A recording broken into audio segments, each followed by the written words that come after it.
بسم اللہ الرحمن الرحیم۔ گزشتہ درس میں یہ بات ہو رہی تھی کہ حضور انور صلی اللہ علیہ وسلم جو پوری انسانیت کے لیے ہدایت کا ذریعہ ہے، ان کے سوا اس وقت اور قیامت تک اور کوئی ذریعہ نہ ہے نہ ہوگا۔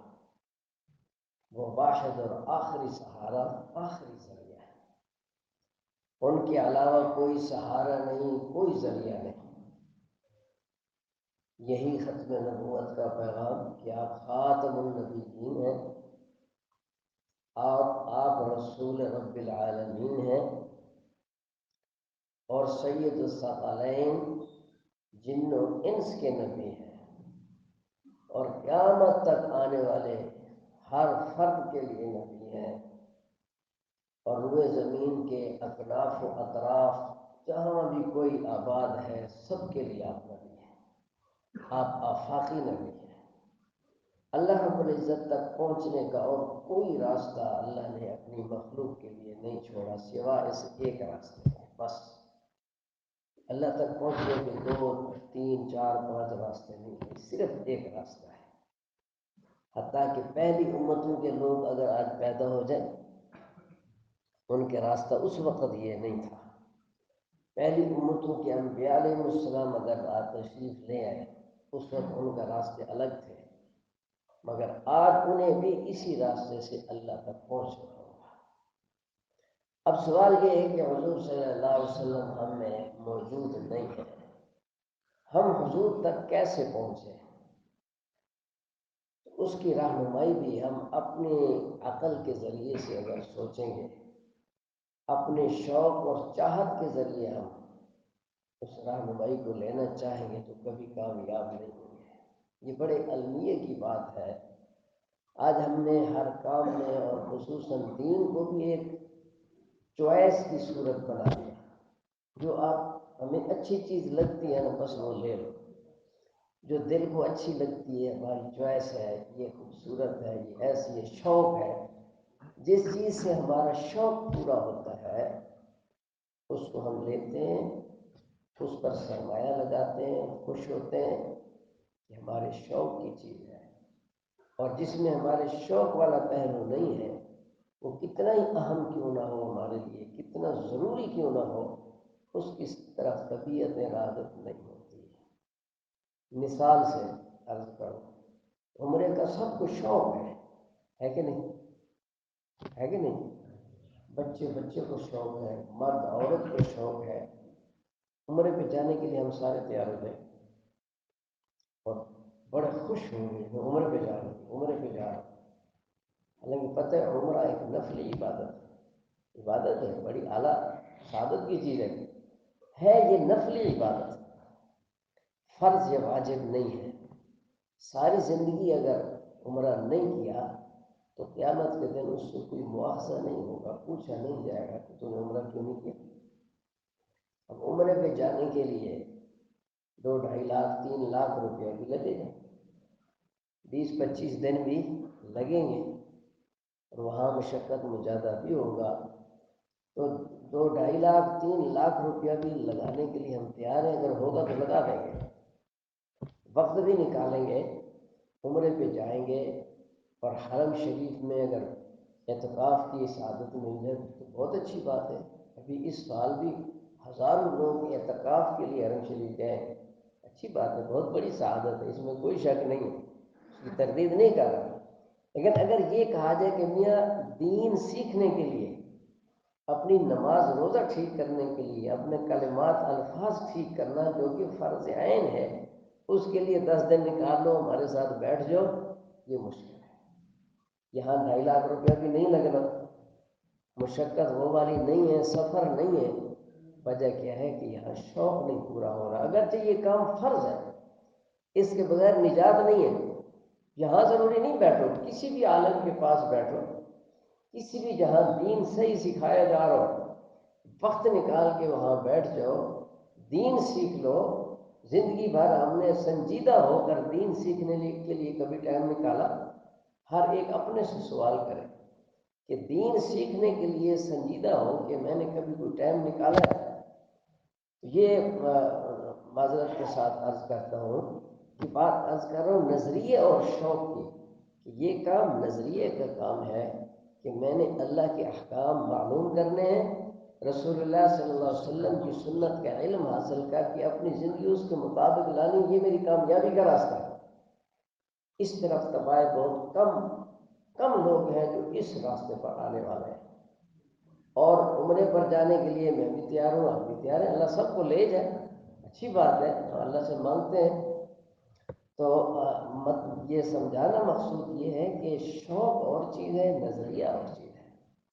تو ہم نے دین کے بھی کاموں کو شوق کی بنیاد پہ لیا، جو دل کو اچھی لگے، جو ہمارے شوق اور چاہت کو پورا کرے وہ لے لیا اور اسی کو دین سمجھا۔ ایسا نہیں ہے بھائی، حضور ہم اپنی مرضی سے حضور تک پہنچنے کے راستے متعین نہیں کر سکتے۔ اگر اپنی مرضی سے وہ راستے متعین کریں گے تو دھوکہ کھا جائیں گے، بہت بڑے دھوکے میں پڑے رہیں گے اور زندگی بھر پڑے رہیں گے، اور اسی پہ موت آ جائے گی، قیامت کے دن پتہ چلے گا اوہ میں تو غلط گاڑی پہ بیٹھ گیا۔ دنیا میں تو وہی آنی کو نہیں کہ وہی کے ذریعے آپ کو بتا دیا جائے گا تم غلط راستے پہ جا رہے ہو۔ تو دوسرا ذریعہ ہے کہ ہم رسول اللہ صلی اللہ علیہ وسلم کی تعلیمات سے وہ راستہ متعین کریں۔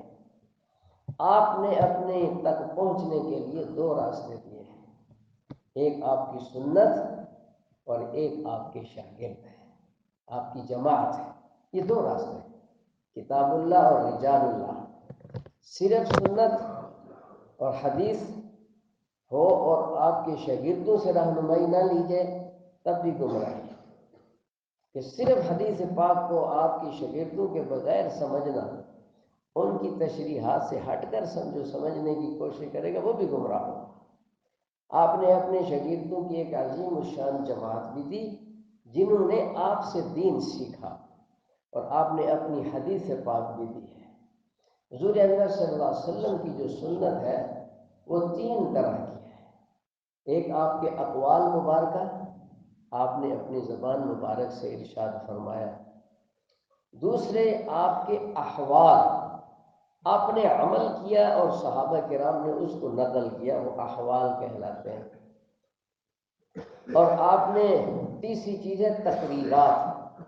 تقریرات کا مطلب یہ ہے کہ آپ کے سامنے صحابہ کرام نے کچھ کام کیے، اعمال کیے، آپ نے ان کو دیکھا اور آپ نے ان کو منع نہیں کیا، خاموش ہو گئے۔ تو آپ کا خاموش ہو جانا، منع نہ کرنا، یہ بھی حضور کی حدیث اور سنت بن جاتی ہے۔ تو یہ جو تین طرح کے آپ کی کیفیات ہیں، آپ کے اقوال، آپ کے احوال، احوال میں اعمال بھی آ گئے، اور آپ کی تقریرات، یہ تینوں کے تینوں مکمل طور پر سنت نہیں کہلاتے۔ آپ کے شاگردوں نے آپ کے جن اقوال کو سنت سمجھا وہ سنت ہے، جن کو آپ نے صحابہ کرام نے سنت نہیں سمجھا وہ سنت نہیں ہے، وہ حدیث تو ہوگی، سنت نہیں ہوگی۔ آپ کے افعال و احوال، صحابہ کرام نے جس کو سنت سمجھا وہ سنت ہے، اگر صحابہ نے سنت نہیں سمجھا تو وہ حدیث تو ہوگی، سنت نہیں ہوگی۔ اسی طرح جتنے بھی آپ کے روایات ہیں، احادیث مبارکہ ہیں، حدیث اور سنت میں یہ فرق ہے۔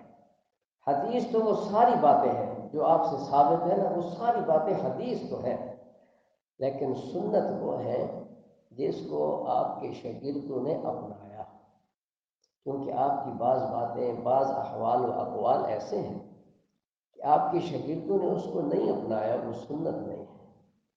امت کو جو ہدایت ہے علیکم بسنتی ہے کہ میری سنت پر تم نے عمل کرنا ہے، کہیں بھی نہیں آیا علیکم بحدیثی کہ میری حدیث پہ عمل کرو، ایسا کہیں بھی نہیں آیا، فرمایا میری سنت پہ عمل کرو۔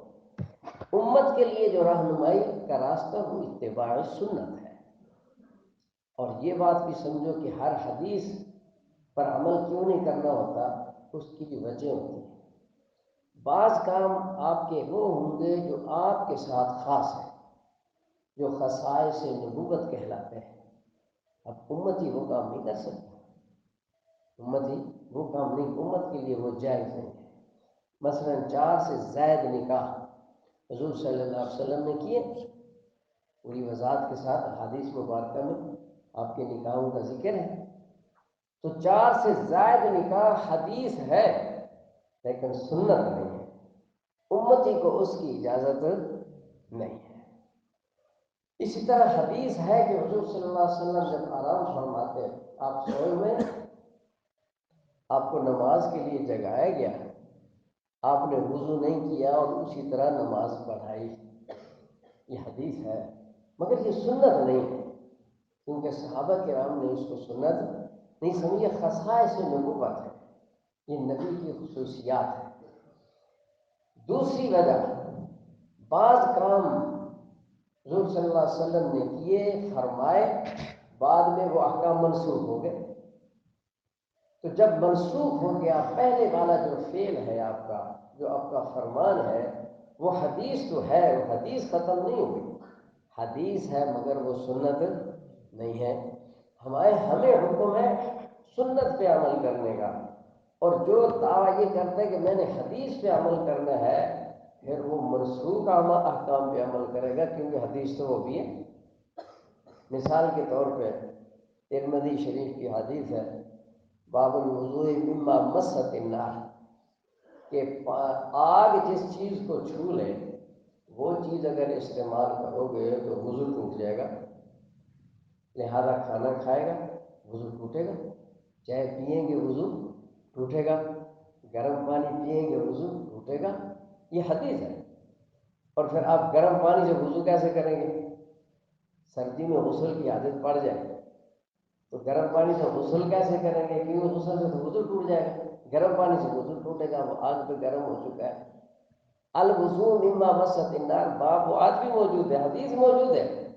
اب حدیث کہتی ہے کہ آگ کی پکی ہوئی چیز سے وضو ٹوٹ جاتا ہے، مگر آپ کے شاگردوں نے اس بات کو نہیں لیا کہ یہ حکم اب منسوخ ہو گیا.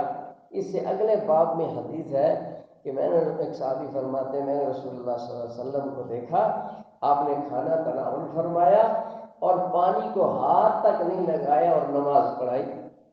اس نے بتلا دیا کہ وہ حدیث منسوخ ہو گئی. 2 وجہ ہیں کہ ہر حدیث عمل والی نہیں ہوتی. تیسری وجہ، بعض کام آپ نے کسی عذر کی وجہ سے کیے ہوتے ہیں، کوئی عذر تھا آپ کو، آپ نے ایسا کر لیا، تو وہ جو عمل ہوگا وہ عمل بھی سنت شمار نہیں ہوگا، وہ حدیث تو ہے، سنت نہیں ہوگا.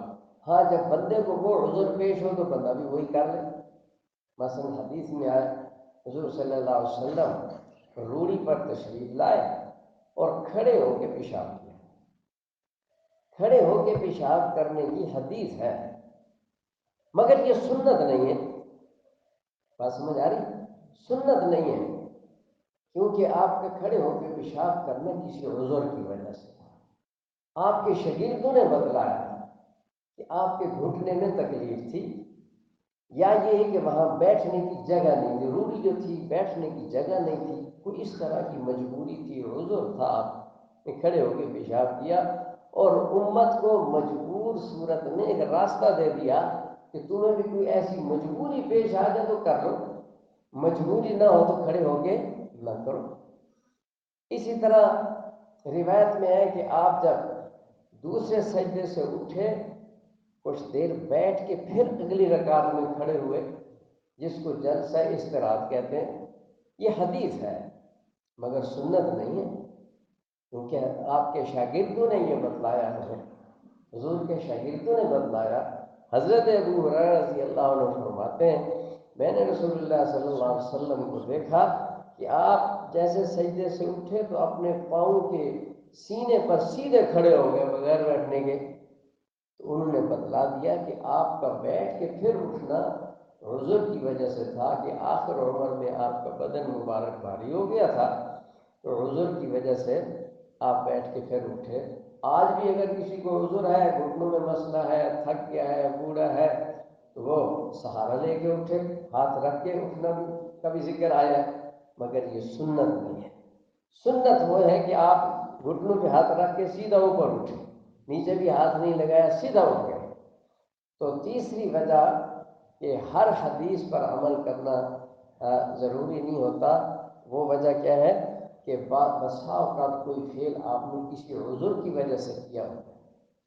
چوتھی وجہ، کبھی کسی خاص احوال میں آپ نے کیا ہوتا ہے۔ چوتھی وجہ، آپ نے وہ کوئی عمل بطور عادت کے کیا ہوتا ہے، جس کو سنن الزوائر کہتے ہیں۔